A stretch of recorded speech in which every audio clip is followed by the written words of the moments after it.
Welcome back to the Cinnamon Effect. I'm Kimberly Hand, and today Seth Kaufmann is with me in the studio. Seth Kaufmann is a high-performance coach and sexologist who is dedicated to bridging the worlds of physiology, trauma-informed care, and sexuality.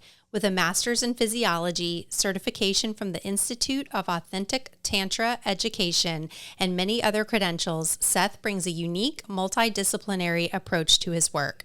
Seth's mission is to educate and support clients and other wellness professionals in understanding the profound connections between sex, the nervous system, trauma, somatics, physiology, psychology, and human potential. By addressing these core issues, he helps clients optimize their lives, both personally and professionally. His holistic approach integrates science, spirituality, and practical techniques to foster deep healing and growth. Seth works with a diverse range of clients, helping them enhance their professional and personal pursuits by addressing underlying sexual and emotional challenges. He believes that addressing sexual health and trauma is key to unlocking human potential and achieving a fulfilling, balanced life. Seth Kaufmann. Hi. Hi. It's so good to be here. So good to have you here. So full disclosure, Seth and I have not seen each other in probably over 20 years. I was thinking that, which is crazy to think. Crazy to think. So backstory, because I always love to give the backstory. Seth and I worked at a restaurant way back, I don't know, I was thinking about it. I was still cleaning ashtrays at tables is how long it's been.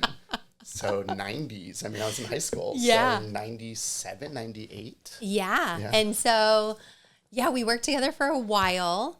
And I feel like, you were kind of a quiet guy. Like, I feel like you're kind of quiet always, but I felt like always there was a lot going on in the brain. I just like watching you'd be like, bussing tables or whatever. I'm like, he's got a lot going on in there. And now you're a sexologist. And you're here.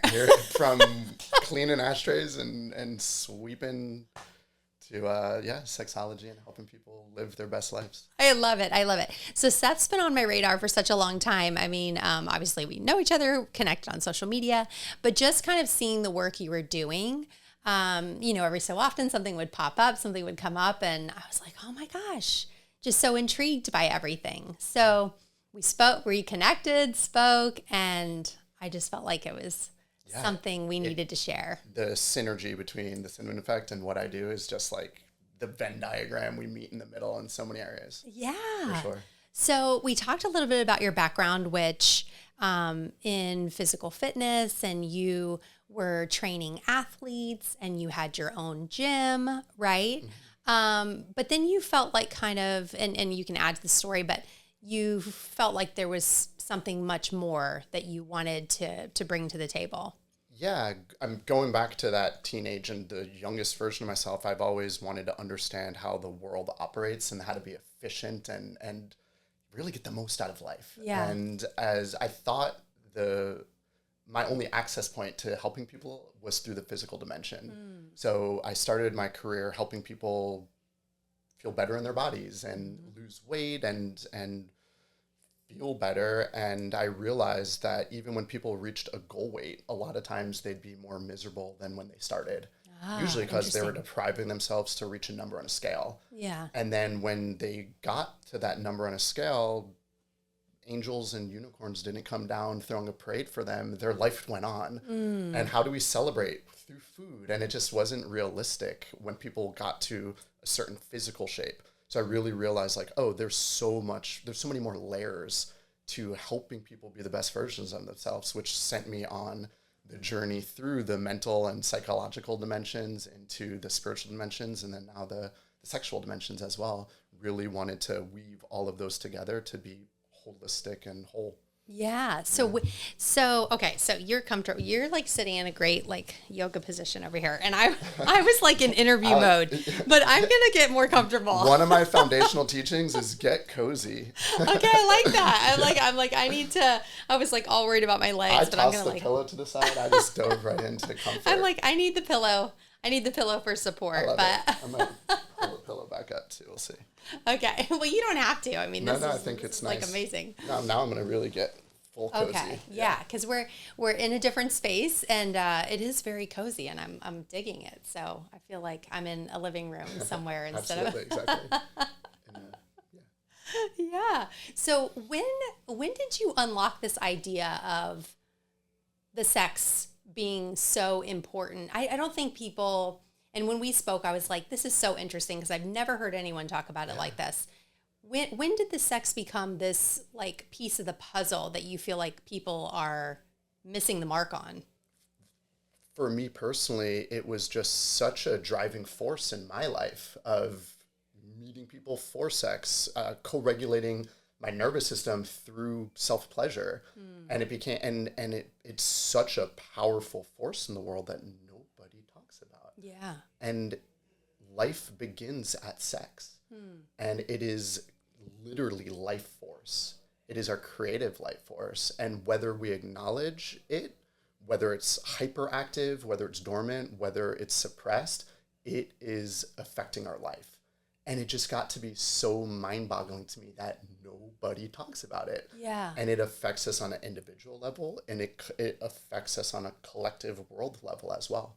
And I would just I needed to become as educated and understanding of the multiple dimensions of it as possible, because that's just how my brain works. So diving into trainings and yada yada, and really feel like I have a very unique view of it, also because of my background in physiology, really starting to understand all the pieces of the puzzle in a multidimensional way. Yeah.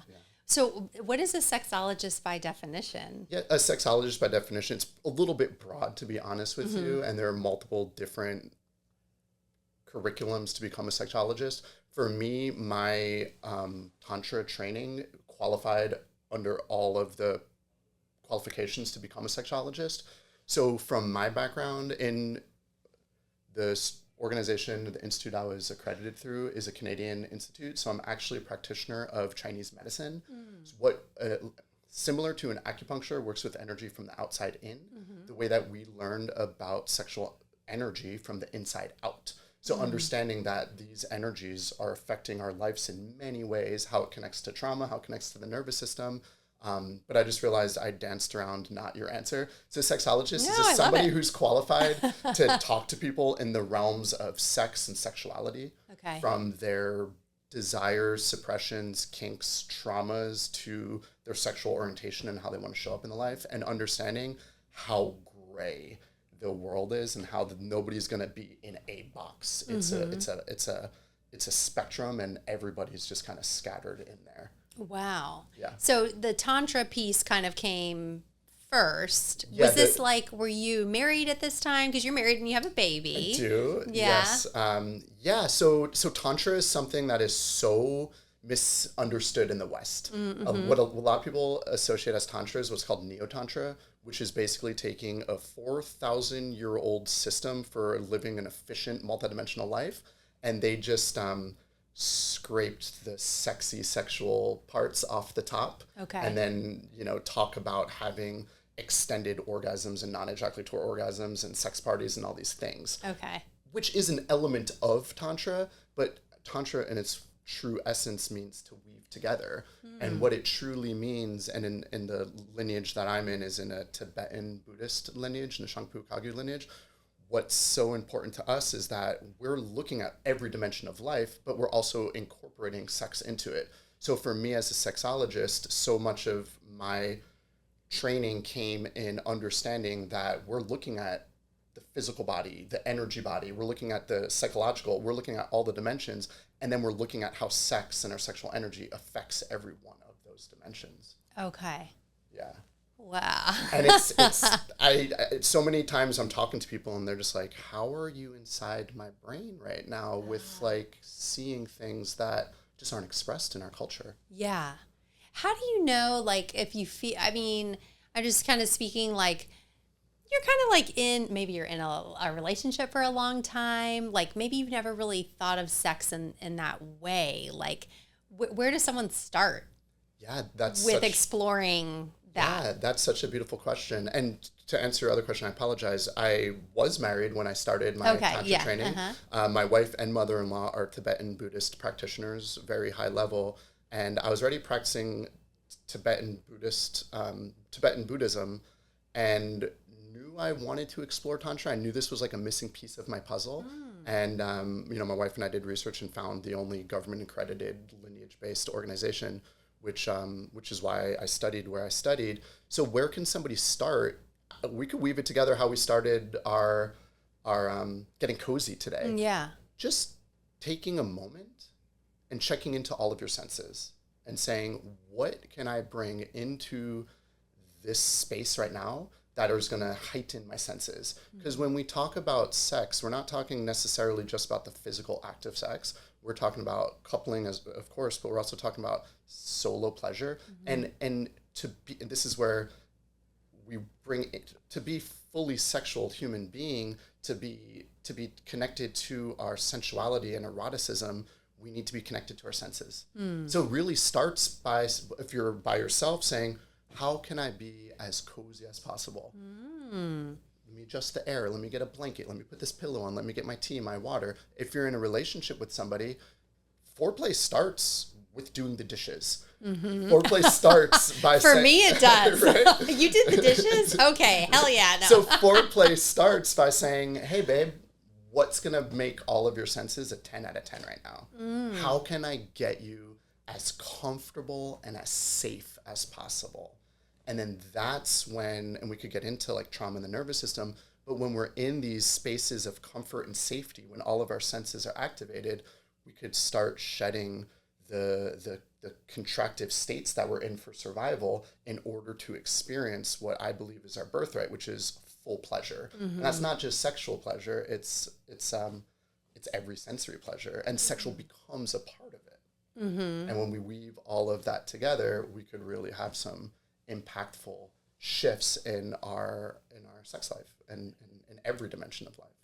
I love that. I kind of like, there's a connection there with like feng shui, because in the environment, you're wanting to activate all the senses. So you want like a pillow that feels nice, or, different textures and elements, obviously, right? And it's working with energy as well. Yeah. Right? Yeah. Yeah. And it's all about understanding how energy flows through our body, how experiences, suppressed emotions, events throughout our life gets that energy stuck and stagnant, and understanding through the simple act of bringing more pleasure into your senses could start moving that energy.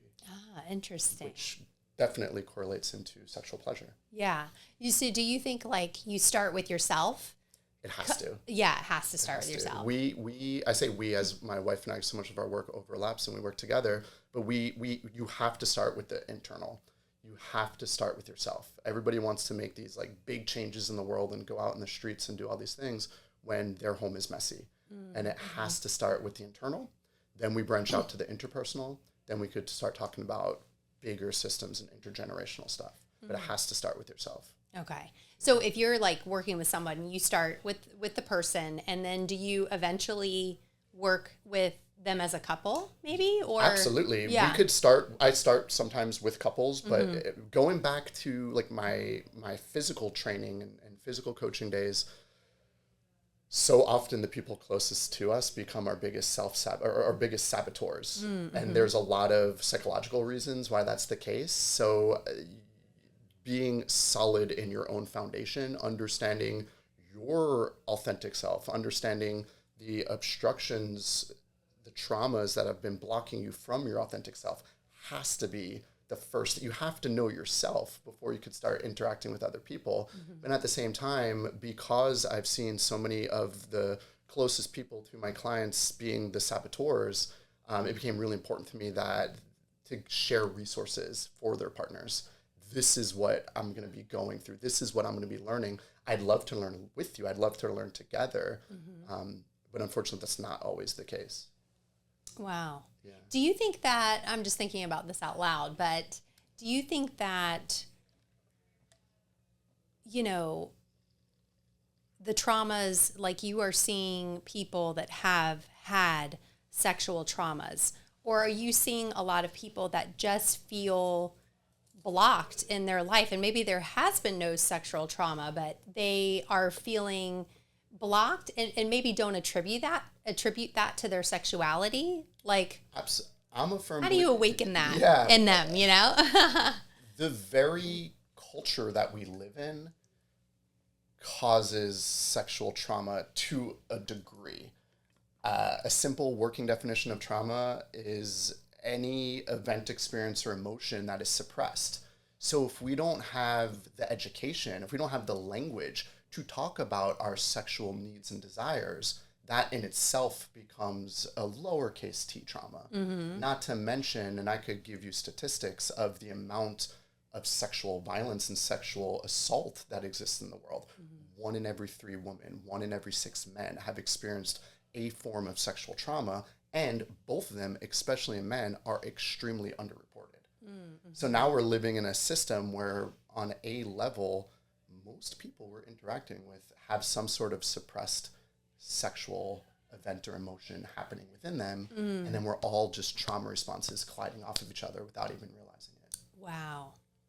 Yeah, I don't think about it like that, but yeah, so many people are trying to find their way. Absolutely. In all of that. Yeah, and that's why, and I apologize if I was like a little too blunt with that explanation, and I tried to be extremely trauma informed and nervous system soothing in everything that I do, but sometimes I get a little passionate about the work but yeah, it is, that's what I mean when I say it's a driving force that is affecting culture, and nobody wants to talk about it.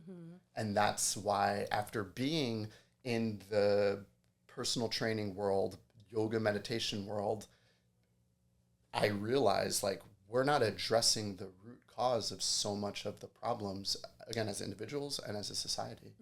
And that's why my wife and I are like, we're going to get trained at the highest level and become voices in the world that is so desperately needed. Yeah, so you guys are doing the work together.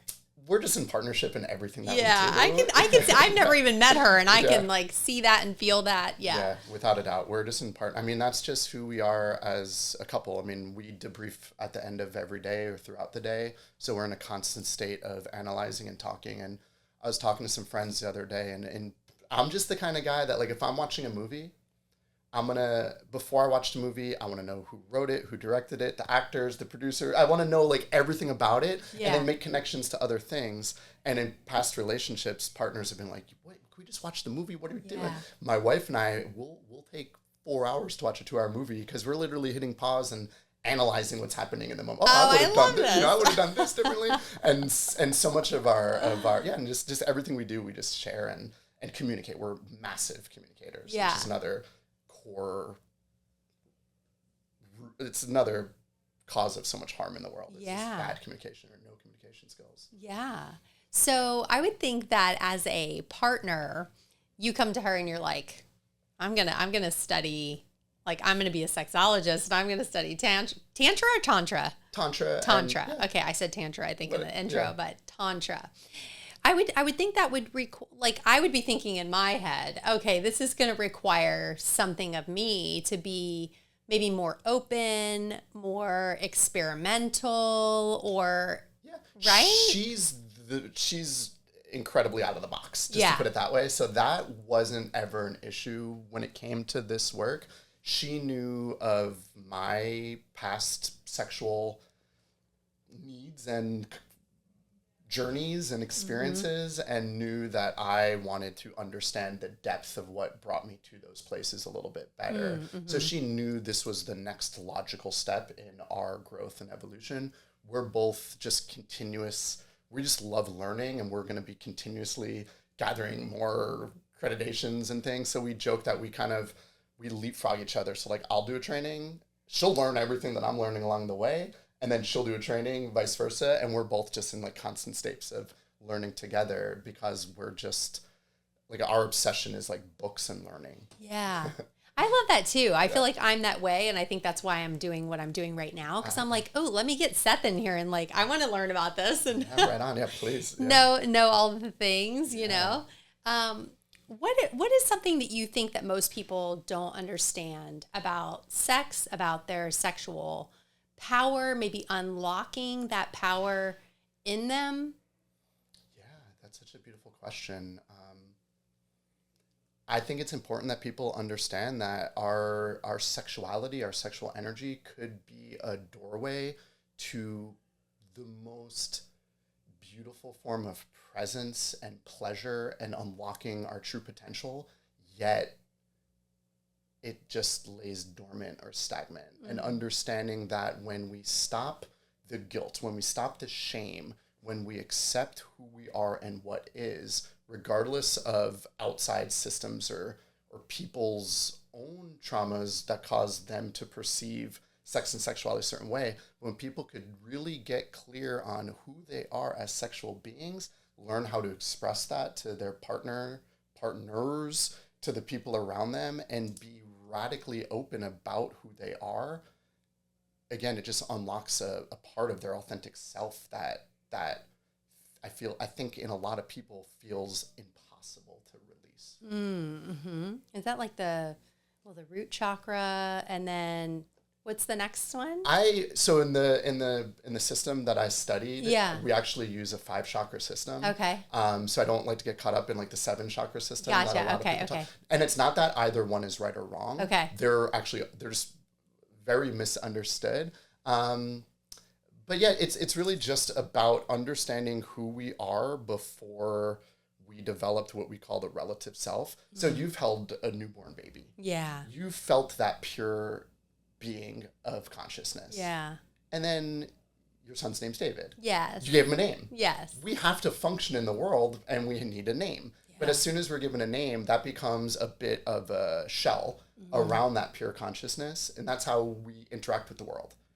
And through life, lowercase t and capital T traumas start to happen. And these traumas just might be like your mom nagging you about your weight, or there are an infinite amount of things. And we forget that we are this pure soul, this pure self inside. And so often as we accumulate these layers and layers of life experiences that I call lowercase t traumas, we forget that pure soul is inside of us. So we could actually learn how to harness and heal our sexual energy to actually remove some of those layers of trauma away, to reconnect with that authentic self, that infinite soul that resides inside of all beings, but we forget. So we look for it in other places. Yeah. We look for it in these vices, not even realizing that it is our inherent self. How are you kind of facilitating? Is it through movement or breath work, journaling? Like what kinds of things are you? All of it. Yeah. And it's so beautiful too, because people think of like Tantra and they immediately think of the sex organs. And the reality is, for a lot of people, that might be way too much to dive into. And one of the formulas you could call that we use for somatic healing, which is what the Tantra practice and techniques that I teach, I embody and teach, that formula is breath plus touch plus awareness equals healing. And I say touch, but like I said, touch might be too much for people. So touch could be replaced with movement, and touch could be replaced with sound, because our own sound causes vibration, which causes movement, touch. So I say that because whether it's yoga, dance, as long as you're breathing, as long as you're moving, as long as you're aware of the movements, that in itself is releasing some of those blockages from the suppressed events, emotions, experiences that are stuck in the body. So I think so many people get caught up in, this is the modality, that I do yoga, I do this, I do this. And if we just if we just get to the root of what all these systems are doing, it's breath, it's movement, it's awareness, which brings upon the deepest form of healing, which is the releasing of these obstructions. Yeah. I love that. Yeah. I love that. Yeah. And don't focus on the story. It's, yeah. And just focus in the presence and just move your body freely. And I've seen so many people just unlock deeply rooted experiences just by cranking up the music and moving and grooving their body freely. Yes. Yeah. I did I went to a retreat center, and there was a dance, it was like, let's play this music, and what does this music make you want to do? And some of it was like really low, and so people were like crawling on the ground. It was just like interesting, everyone's interpretation of what that was. But I think being a dancer, like I connect with that. But you do see people that, not that I'm like judging anyone, but a lot of people, when they move, it does look like they are blocked. I mean, you can Absolutely. probably see that. Yeah, You're like, for oh, there's like sure. so stiff or whatever. Absolutely. Especially when it comes to like the pelvis region, where so many men, female, non-binary, whatever, are carrying so much of the guilt, of the shame, of the trauma, that it's just so rigid. And that's why like the very act of just learning how to move your hips a little bit. Yeah. You know, just swinging your pelvis forward, back, left, right, getting some figure eight patterns in there, that in itself could start freeing up so much of that stuck energy. Ah, interesting. I love that. That's why, like, I encourage everybody, just like make a playlist and dance in the kitchen every day. Yeah. We have dance parties in our household, like throughout the day. Just jump on the coffee table and let's just all just wiggle it out and move our body. And like you said, just flow with the music. Don't worry about what you look like, and just move. Yeah, just move. That in itself, I mean, from a physical therapy standpoint, that is so important to do. Yes. Let alone from the stuck energy standpoint. Yes. I can relate to that. When I was pregnant, I was on bed rest and I couldn't really move a lot. So after I had my son, it was like, oh my gosh, there's so much pent up energy and I feel so stuck because I haven't been able to like move my body. And I couldn't even like lift one leg off the ground. And here I used to be like, Right. dancer. So getting back to a point where I feel like, oh yeah, I'm very like fluid in my body now. That feels so much better. For my physiological brain, the connections between our fascial network, and our fascia is it's the connective organ that connects. It's like cellophane that connects our entire body together. It keeps our muscles on the bones and our tendons all together. Every inch of your body has fascia through it. And the overlap between that, and you mentioned chakras, we would say the nadis are the subtle energy channels that run throughout our body. Modern science today is actually showing us that the overlap between those two systems are so similar. It's eerie. Wow. New science is coming out regularly to validate the physical and the subtle body, the energy bodies. And it's the same thing when you are at a desk and I'm hunching over with like my shoulders rounded. We're not at a desk all day and you're here. We get rounded hunchbacks and our shoulders lack mobility. And the reality is that's because our fascia is beginning to harden or even calcify. And what animals understand so well, like what does your pet do when it wakes up from a nap? Oh yeah, right? Stretch, it gets in big the stretch. And if human beings just after every time they got up, they just kind of moved their bodies around and just wiggled and cat-cowed, roll your shoulder blades, that in itself will keep that fascial free. And that's, again, what they're finding is connected to the stuck energy. It's all connected in like really radical ways. Yeah. Where do I want to go from there?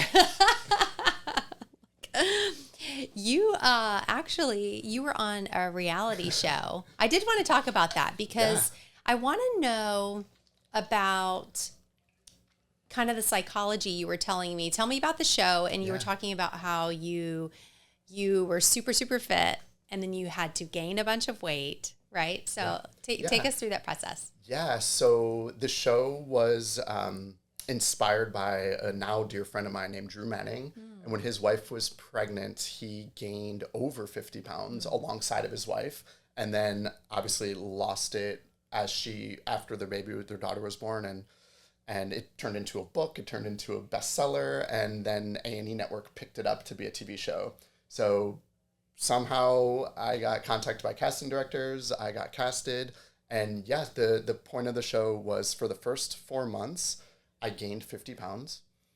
And then I connected with a client, this beautiful man named Dave. And then together over the next 5 months, he lost 99 pounds and I lost the 50 plus pounds that I had gained. So the point of the show and the point of Drew's work in general is really empathy, learning how to empathize with your clients as a trainer. And the reality is a lot of trainers are ripped and six packs and all this. And they could read out of a book of telling somebody what to do, but they've never had the journey of weight loss themselves. So the level of empathy that I was able to cultivate through this process was unlike anything. It's hard to even put into words, but the best way I could do it is after I gained the weight and it was time to take it off, I'm a little bit, I I could be like a light switch sometimes. Okay. And when I set my mind to something, I could be the most stubborn, stoic. I'm going to do it because people didn't believe in me. I could do anything. Yeah. So for the first 2 weeks of the weight loss journey, I was like, nobody on the planet could have eaten better, supplement better, and work out harder than I did. And my exercise physiology brain was just like, I'm going to design the perfect programs, blah, blah, blah. And I did everything perfectly, Kimberly, for 2 weeks. And then I got on the scale and I didn't lose any weight. Oh my gosh. And then I looked in the mirror and I still had, a little belly. And I felt like, what's the point of it? What am I doing? It's a waste of time. Yeah. I'm stuck. This is my life now. I just got to buy new clothes and move on. Wow. And I understood how so many of my clients felt after they deprived themselves of food and something that brings them joy. But then because of who I am, I was able to take a couple deep breaths and say, no, there's a system. It works. It's tried and true. I've helped hundreds of people throughout my career go through this. Practice what you preach. And obviously we made it through. Dave had some major breakthroughs and incredible weight loss. And that learning that empathy was huge, what that story to share ties in so much with what I learned in my Tantra training, not to keep coming back to that, but so many people think that abstinence or abstaining from something is the only way. It's like, I just need to cut this out. I just need to stop doing this. And I love to quote the great Ted Lasso on a line that he had. So in a show one time, he went and gave his boss a cookie and she's like, no, I'm not eating sugars. And he's like, yeah, I used to be the same way about video games until I realized, why would I cut myself off completely from something I enjoy doing when all I need to do is develop a healthy relationship with it? And that's become how I treat food, alcohol. Obviously people with addictions, there's outliers to this, but understanding that there's a middle way, that there's a healthy balance between food, between just lifestyle in general, and then finding what brings you pleasure and developing healthy relationships with it. Wow. And that's a lesson I got from the show that I didn't really realize till I made more connections later on in my career. So going into the show, were you the best shape of your life? I mean, you were probably... Yeah, they put a lot of pressure. One of the things I learned is reality TV is not that real. Yeah. It's, and even now watching just blips of reality TV, I'm like, oh, there's a producer behind the cameraman asking that question and they're pulling what they want. Yeah. And there are a few interviews of producer team interviewing me where I wasn't giving them the nugget they wanted and they learned to just push to get it out of you. Yeah. And that was a challenge, but they put a lot of pressure to be in the best shape possible for the start of the show. Going in, yeah. Exactly, which is for me, it was fine. I was very single at the time. I was very focused on my gym and growing my business, so it was very easy to be like, great. And something I tell all of my clients when it comes to losing weight, just feeling better physically, it's it's really easy when you have the pressure of, in 3 weeks, we're going to start filming a TV show. There's going to be a lot of eyeballs on you. There's going to be millions of people, over the next decade, that are going to be watching this. So it's a lot easier to make better eating decisions when you have that pressure. Yes. And it's not realistic, right? Reality TV is it's not as cracked up. It's not as real as So what did you feel like you had to shift? I mean, I find it interesting, and I also am glad that you shared that 2 weeks in, you were down on yourself. So can you imagine, with your background, even you can think it's almost not possible for me to get back into shape. Yeah. So what did you have to shift there? Trusting the process, which is something as a coach, as somebody who came up in the sports coaching world, just understanding that there's a plan, there's a system. This system is tried and true. I've personally led numerous people through it. Don't sabotage yourself by not trusting in the process. Mm-hmm. So how long after you kind of made that decision, after the 2 weeks of not really losing any weight, when did it start to take off? Yeah, and that's the interesting thing about gauging success of, this is the pitfall of focusing on weight loss. Because the reality is I immediately started feeling better. So even though the pounds weren't coming off at the speed that I wanted to, if I checked in with myself, I did notice radical shifts in feeling better. And as I was able to focus on that instead of the scale, I, again, just trusted the process, and little by little, it did start to come off. And really just just practicing what I preach and sticking to the plan that I created. Yeah, yeah. And you had told me that you just mentioned that you became really good friends with the person that you were training. Both Drew Manning, the creator of the Fit to Fat brand, and Dave, the client from the show, lifelong friendship, brotherhood with the two of them. That's awesome. And so has he been able to keep off the weight that he had gained? Early on, yes. Yeah. And most importantly, he was a hockey player. So most importantly, he was able to play with his kids. Oh, nice. And because of the intensity of the TV show, it was a lot of weight really quick. Mm-hmm. And again, and Dave and I talk about this today, and the show was filmed over 8 years ago. Oh, so wow. With my working definition of trauma, if anything happens like too fast, too soon, too quick in the nervous system, the reality is I've had to apologize if the experience of the show was traumatic. Not to mention fat shaming. Mm-hmm. And there's a whole body neutrality movement that I'm a huge advocate for now. So I've actually had conversations to say, like, I apologize for in the ways that I contributed to, we got to lose weight, they're watching, you know, yes. This is my neck on the line, you know, we need to do this. I need to show people that I know what I'm doing. So there's stickiness to it. It's not just as cut dry, like we gained weight, we lost weight. So to answer your question, and also for radical honesty, the day before the weigh-in or the morning of the weigh-in, we were in a sauna with sweatshirts on. Like we were, we were like getting ready for an MMA weigh-in, you know, but the weight did come back slightly, not to the extent of what was there. And most importantly is he's active and able to be a more hands-on and present father because of the experience. Yeah. So it was beneficial no matter what. Totally. That's very like reflective of you to say, okay, now I see, because you get to watch it back, right? I've only watched it once when it aired, and that's in itself. And my wife has never watched it, and we talk about it. We're like, maybe one day we should watch it. But it's on YouTube. It has over like 3 million views, and to this day, I still get weekly emails of like, oh, I saw you on the show. You know, can you help me with this? Yeah, it does like live on forever, it's right? Wild. And if you've ever seen yourself on TV, you're like, oh wow, is that really me? Is that how I sound? Is that how I look? Yeah. And I'm fortunate that there's 10 episodes in the season, and there's 9 other trainers that went on the same journey. And I would say that I was spotlighted one of the best.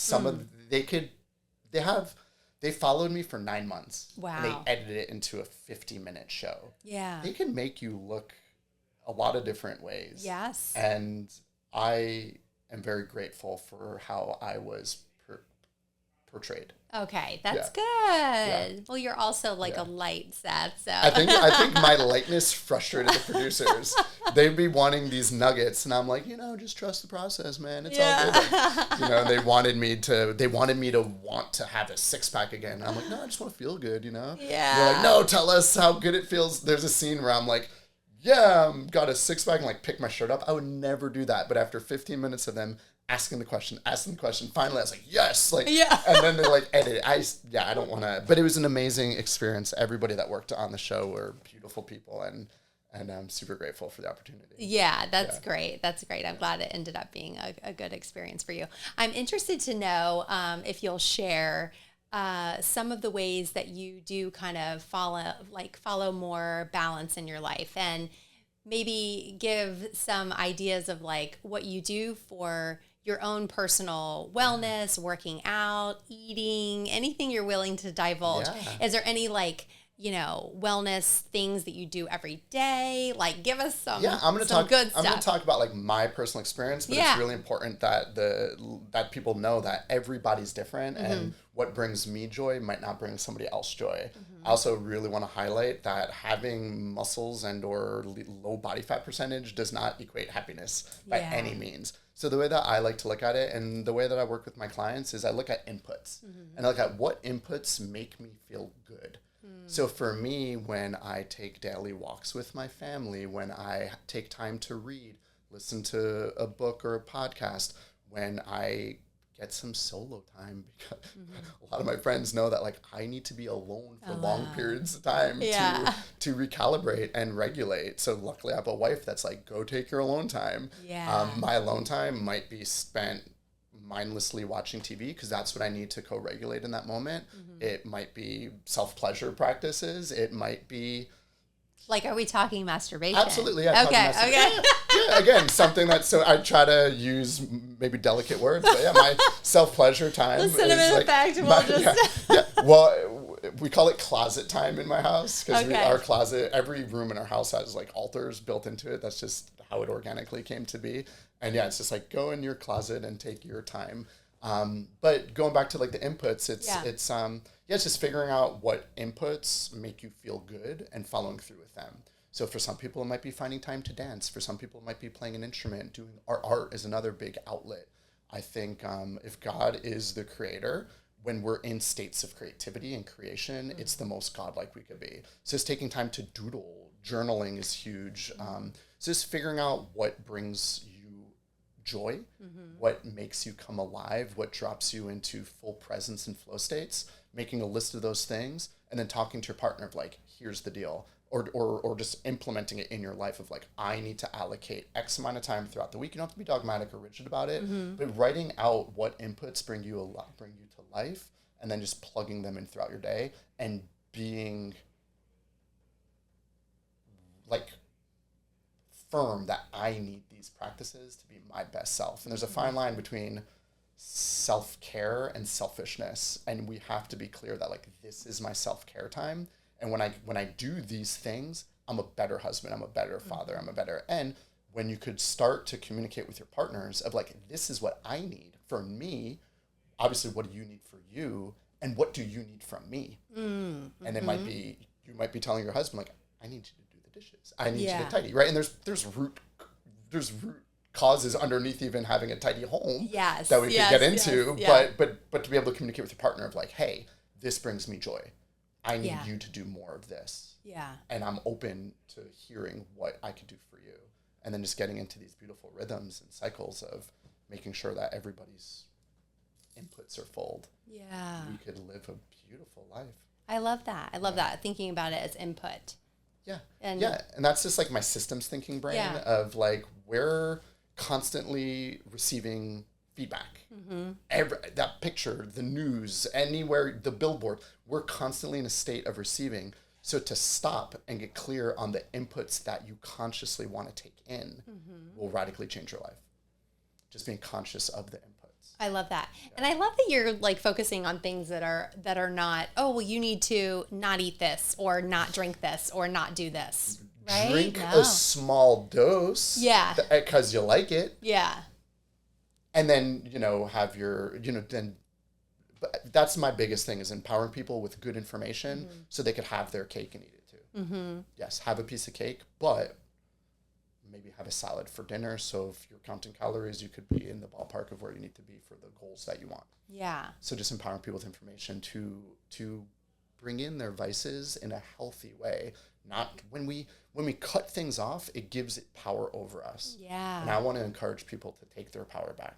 That is true. I think, do you think that's something that evolved for you with more the sexology, was like, because you are allowing the pleasure, you are not like shaming it. So it could be kind of related to food and stuff too. Absolutely. Absolutely. And that's exactly right, is understanding, again, why would you cut yourself off from something that brings you joy? And the reality is like a piece of cake once a week is going to taste, can I curse on this? It's going to be fucking magical versus eating a piece of cake every day.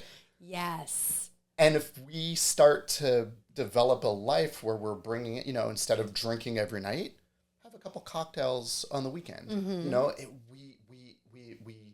We experience the sensory joys of it on such a deeper level when it's not constantly consuming us, when it's just sprinkled in throughout our lives. I like that. Be more intentional with it. Absolutely. But is it okay if I have dark chocolate every day? Absolutely. Okay. 1 or 2 squares, like all I need. Okay. Absolutely. Yeah, I think with like alcohol, I can relate that because I don't drink anymore. And I will say at the beginning, it was like, I was trying to restrict myself and I was trying to take that part of myself away. And I did think about it a lot in the beginning. Oh, if I'm going to go out, like, how am I going to, are people going to look at me weird? Like, it consumed a lot of thoughts. Now, 2.5 years in, it's like, I don't think about it, and nor do I care about it, nor do I want it. I know I feel so much better without it. Beautiful. But it evolved for me, for sure. This is where I bring in like the nervous system and an understanding of the nervous system, because I find so many people's relationship with alcohol is our lives. In order to function in the world, we're in a sympathetic nervous system response. We're in a fight or flight response.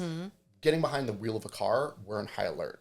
So we're constantly hyper aroused. We're constantly in a red line if you're looking at like a car RPM. So then we get home, we're in our safe space. We can look around. There's no predators that are going to pounce on us. We're safe now, but our nervous system is still hyper aroused. And it's not so much the alcohol, it's the ritual of, opening the bottle, pouring the glass. For a lot of people, as soon as the alcohol hits their lips, Yeah. I can relax now. Yeah. And it's that parasympathetic activation. So what I find is really helpful for people dealing with, excessive alcohol use is understanding that it's not the actual alcohol that you're craving. It's the parasympathetic activation that's going to drop you out of fight or flight into a more regulated, calm state. And just being empowered with that information, I've seen people make radical shifts in their life. And it's not don't drink, it's bad. Yeah. But it is like drinking every night to regulate your nervous system is bad when there's healthier techniques and tools. Yeah, breath work, walking. Exactly. Dance party. Exactly. Yep. Yeah. 100%. Yeah. All the like better choices. Exactly. I'll say better choices. Exactly. Yeah. Okay. Self-pleasure. Do you think that so I found it interesting. You and your wife are obviously very open with talking about, doing that. And do you think that everyone should be that open? I feel like a lot of couples, I feel like this will like blow their mind, talking about this. And I guarantee you their husbands have a whole search history on their browsers. Right now they're like, I'm exposed. I mean, the fact of the matter is, again, this is something that, going back to 12, 13, 14, every boy is doing it. Yeah. Very few people are talking about it. So from the youngest age, we're suppressing this vital thing. And again, so much of toxic masculinity, so much of physical sexual abuse comes from this suppressed, shameful thing. And I do think couples should talk about it. And I'm not saying, and again, earlier I said like we could be hyper aroused, we could be dormant, we could be just shut off altogether. And understanding that it's normal, that it's okay. But I'm not saying everybody's, a porn addict and masturbation addict, but I am saying we only exist because of an orgasm. Everybody does it. Everybody enjoys it. You mentioned, I'm sorry, I'm thinking of something you said out there. I don't want to pull in here, but yeah, you could. You mentioned as a child, like your parents would lock the door at night. Yeah. What's going on behind the doors, right? And have you ever talked to your parents about sex? No. Exactly, which is most people. But hey, that's why you're here, because they did it, and I hope they enjoyed it. Yeah, right? Yeah. Why? It's just so, like, I don't think, as a 44-year-old woman, I still don't think I could talk to my parents about sex. Yeah. And as a sexologist, I've skirted around it a little bit with my parents, but it's a generational thing, and we could get into the generations and how things are different. I have a lot of thoughts and hypothesis on boomers and our generation and beyond. Oh, interesting. Yeah. Well, the way that I look at it is, from our parents' generation, it was, if they wanted information, they'd go to the library. Yeah. And it was your similar age. It was the Dewey Decimal System. Oh, yeah. It was ones and zeros. It was up and down. You'd look up and down, left and right. You'd find what you're looking for. You'd pull it out. And it was very linear. It was very black and white, 1 or 0. Whereas today, if a teenager wants information, it's everywhere. Yeah. The internet is just every direction possible. So older generations have more binary thinking than the younger generations, mixed with a boomer generation. When they learned how to communicate, they communicated a boy to a boy to a girl. They talk differently between sexes. So now in this like more open, inclusive, non-binary, trans world, they don't even know how to communicate with people because they know how to talk to their guy friends, they know how to talk to their woman friends, and it's very cut and dry. Yeah. So that's, again, causing so much disharmony because of a lack of understanding. Yeah. But we digress. We could talk more about masturbation. I'm like, let's talk about it. I mean, do you know the statistics of how big the pornography industry is? Oh, I'm sure. Like huge. the porn industry makes more money than like video games, movies, and music put together. I'm sure. And again, nobody wants to talk about it. Yeah, and I think too, because it's so available, you know, I think about my son and, you know, is he going to have this kind of, you know, just from being able to see things like that, how is that going to shape his idea of what sex really is? Or, you know? Yeah, and I've been doing research interviews this summer, and every single person that I talk to across continents and ages, to say that sex education is bad is an understatement. The sex education systems across the world are I mean, they're harming people. So there's no education, there's no communication, and then it's just all this like pent up guilt and shame. Yeah. That then surfaces in our culture as violence of other than and missing the interconnectedness. So I work across dimensions of connecting all dimensions, and I also just see the entire world as a living, breathing, organic ecosystem, one whole, functioning together. And if we're not addressing this huge area of life itself, there's going to be dysfunction. Yeah. We're already seeing it. Exactly. We're already seeing it. I feel like you need to write some curriculum for we have schools. Yeah. Oh, yes. Yeah. You know, we have like... curriculum. My wife and I have created, when people work with us, we call it practical wisdom frameworks. And there are multiple ones going through the internal, interpersonal, intergenerational. And then my sexology side of it has a whole other. We actually have a self-paced course called the Trauma-Informed Lover that includes full anatomy, including touch, breath, and awareness, and how to bring that into, you know, your relationship. Wow. And the beautiful thing about sexual energy is the life force itself that's been so damaged over just since humans existed. That same life force could be the catalyst for the healing itself when we learn when we understand it and could harness it. So that whether by yourself through self-pleasure or with a partner, when we bring awareness, when we bring breath, when we bring touch, we also talk about like mantra or vibration, when we bring those, and visualization, when we bring those into our self-pleasure practices, we're actually using, when we meditate as we masturbate, we could heal our deep-rooted traumas. Wow. Yeah, put that on bumper sticker. You need a t-shirt that says that. Yeah, but it's true. When we regulate our nervous systems, when we're dropping out of the fight or flight that most of us are stuck in, and then there's the other end of the hypo, like the frozen response. But when we're present, when we bring awareness to our senses, starting outside, coming in, bringing that to our sexual self-pleasure practice, when people think of Tantra as these like massive extended orgasms, what they're actually doing is activating their energy body and sending tingles, kriyas out throughout our entire body.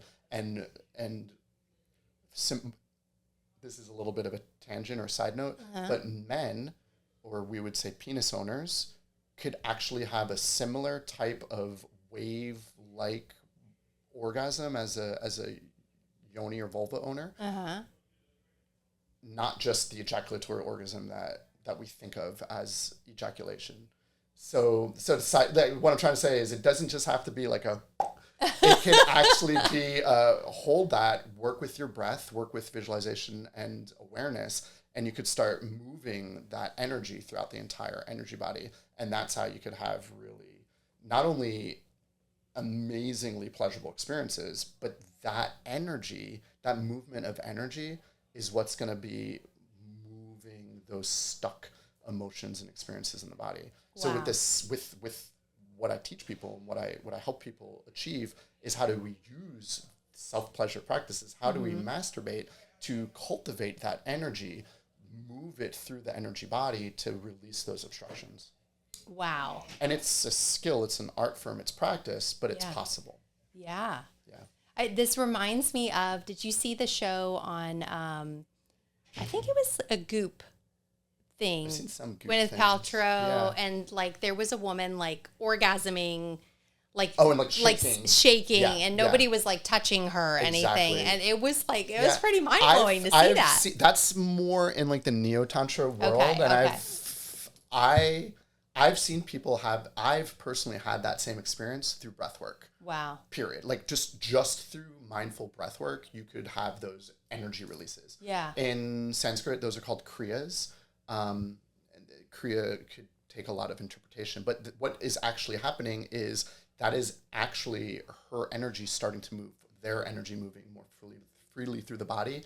And you got to understand if the trauma that's been obstructing your energy is a stored emotion, that emotion is coming out. And when I say that emotion, that's genuinely an event that happened that's probably been stuck in your subconscious. Yeah. You probably don't even consciously know is affecting your life today, that as that energy starts to cultivate, whether it's through a practitioner working on you or you working with your own energy through masturbation, you start to feel these energies bubbling up and getting stuck. You could, and when you're working, you could start looking at your energy body, and we could get into chakras here, but we don't need to. Yeah, but you could go way deeper. Yeah, we could go really deep here. But for the scope of this conversation, what happens is you hit a block and you're like, oh, I've seen people, skeptical people, debrief with me after the fact. I'm like, oh my God, I felt it in my throat. And then I remembered, my mom as a kid telling me to shut up, and now I don't express myself to my lover.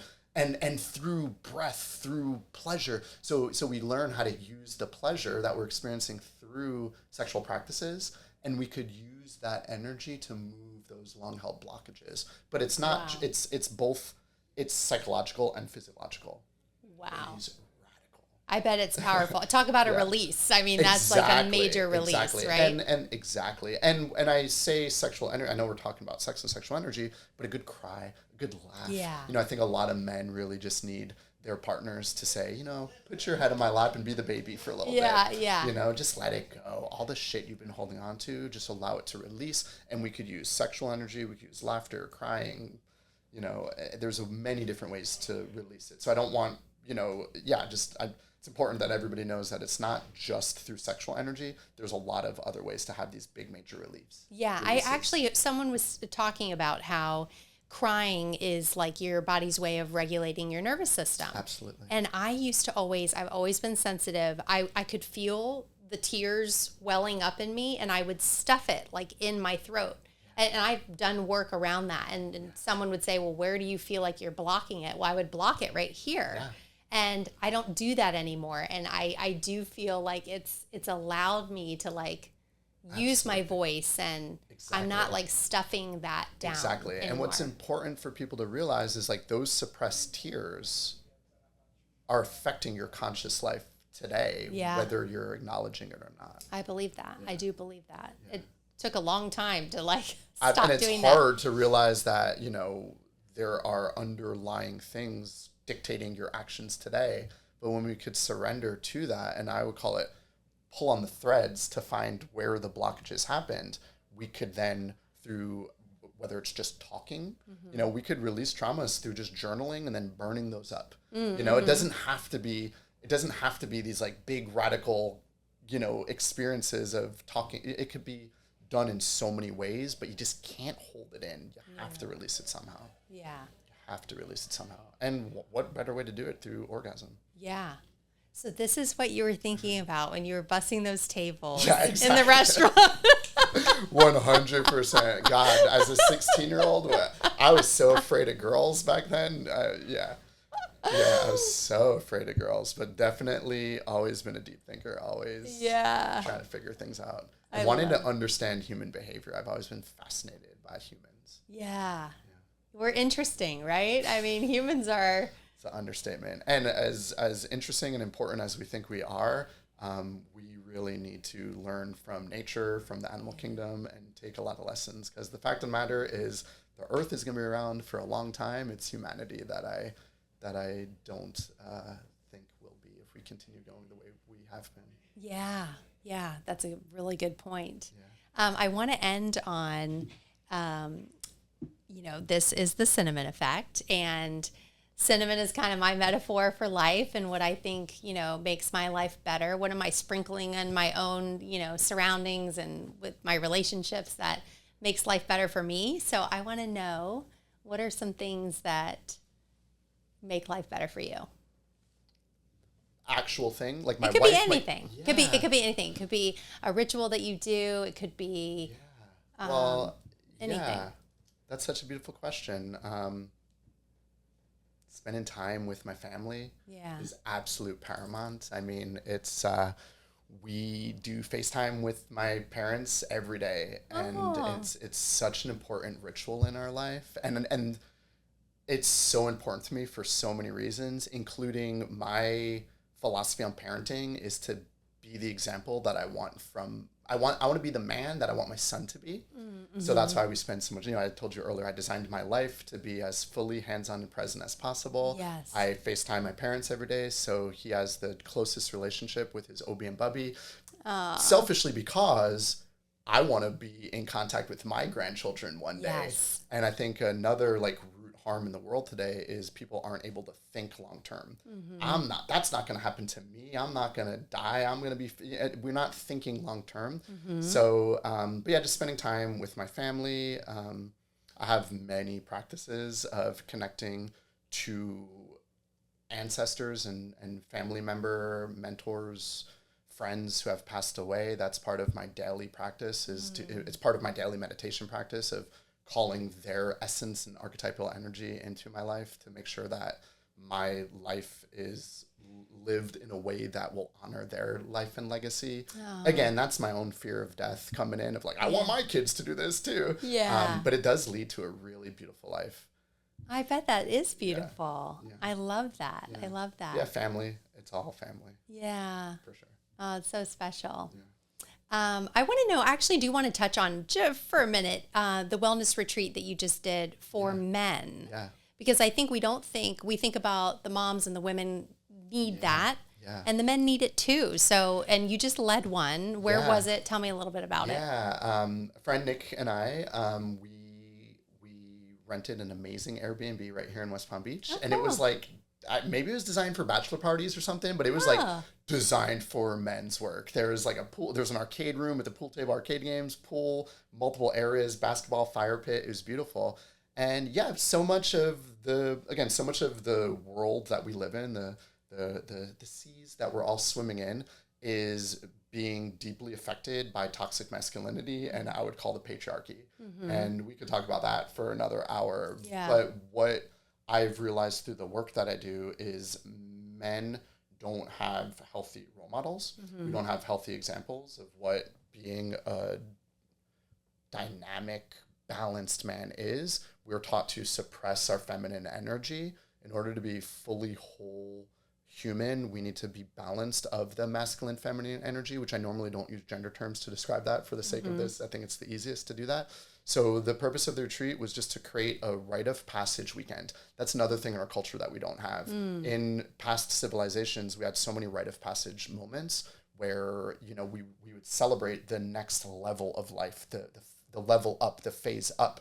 A couple of hundred years ago, when a female started her menstruation cycle, that was a sign to the family, to the community, that they're a woman now. Mm-hmm. It's a level up.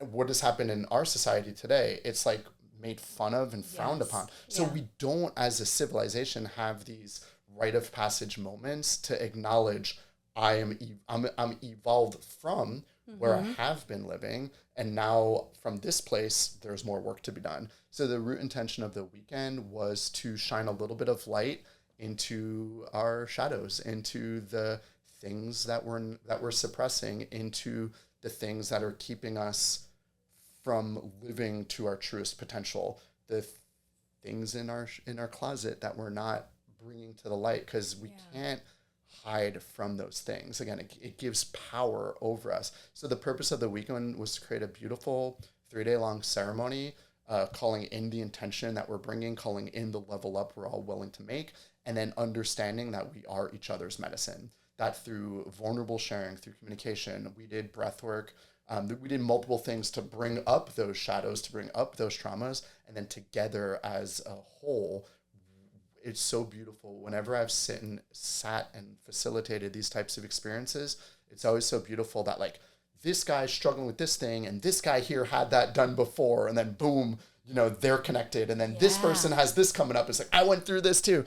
And just every single time seeing it happen in real time is absolutely profound. And then, just stepping out of toxic masculinity into fully healthy, more integrated people is the goal of these weekends. I love that. Yeah. I love that. And I love that you are, you're shaping that and probably, really having an influence on people being better fathers and partners. And that's the biggest thing. And in the first big men's group that I was a part of, we'd have regular shares throughout the weekend, and an older guy made a share, and he's like, a lot of this stuff, it's too late for me, but I guarantee you that my grandchildren are going to know all of this, so they're not going to have to go through all the bullshit that I had to go through in my teenage and 20s. And that's how I look at it, is like everybody wants to change the world. In order to do that, be the best husband, be the best father. And if we could do that collectively, we could really make some big shifts in the world. Seth, doing the best. Such good work. Definitely. Oh my gosh. Definitely trying my hardest. Yeah. What a great conversation. I feel like we went on a lot of different. The best. Yeah, it was great. Yeah, it was great. Tell people how they can find you. Through my website, which is my name, Seth Kaufmann, 1f2ns.com. Also my Instagram, Seth.Kaufmann. And recently started a Substack where a lot of these thoughts and ideas are coming out. So we're launching this Substack with like 5 foundational articles, and then once a week after that. And that's all linked out through my website and Instagram as well. That's so interesting, because I'm interested in the Substack too, but I just saw some people moving into that that type of for me, thing. It's cool too. Yeah. It's like, I have all these things I want to say, and it's like, well, that's not really appropriate for, even when my Instagram following grew, when I had my gym, it was like more of a blog of just like me expressing what I've been learning, experiencing, to the point where I was like, oh, these deep thoughts have nothing to do with a cycle studio in Wellington. I should probably like change my name and make a different account now. But yeah, the Substack is really just an outlet for me to express. At one point, the name of it was going to be like what I want my kid to know. So much as just want to like impart wisdom. But then I realized like, well, we're getting into like some sexual territory that might confuse the new reader. But yeah, just sharing things that are on my brain. The conversations my wife have, late at night that we want to share with others, and we're just kind of synthesizing all. And it's beautiful too, because you could read your article, so then it becomes like mini podcasts almost. Yes. Yeah. That's why I heard it was like good. If you have a podcast, you could put the content there, and so I don't have to look into it or ask you some questions too. But I look forward to meeting your wife one day. She sounds magical, and I'm so glad that you came here and shared some space with me. Thank you. So great. Thank you. Thank you guys so much for listening to The Cinnamon Effect. Please rate, review, share, subscribe, follow, whatever you need to do. It helps support the show, and we'll see you next time.